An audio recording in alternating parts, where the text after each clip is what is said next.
সালাউদ্দিন গুম হয়েছিল? কেউ গুম করছিল? ও নিজেই যাইয়ে রয়ের প্রশিক্ষণ নিয়ে সালাউদ্দিন দেশে গেছে। বুঝতে পেরেছেন? এই ইতিহাস বিএনপির ইতিহাস।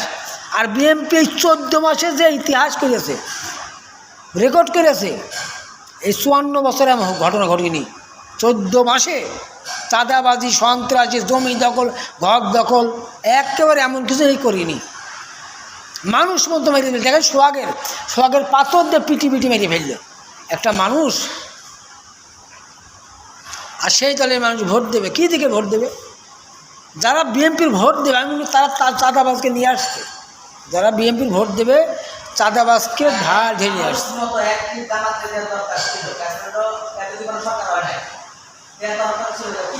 এবারটা তাকার পজিশন ভালো আছে।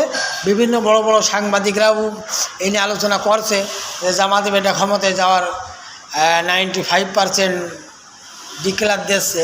আমার এক সাংবাদিক দেখলাম, পোস্ট দেখলাম, সে 200 আসন দিয়েছে।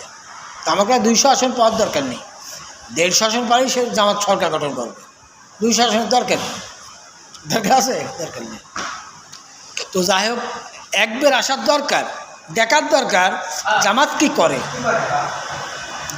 করে। আমরা তো আওয়ামী লীগের কোল ঠাসা খেলাম।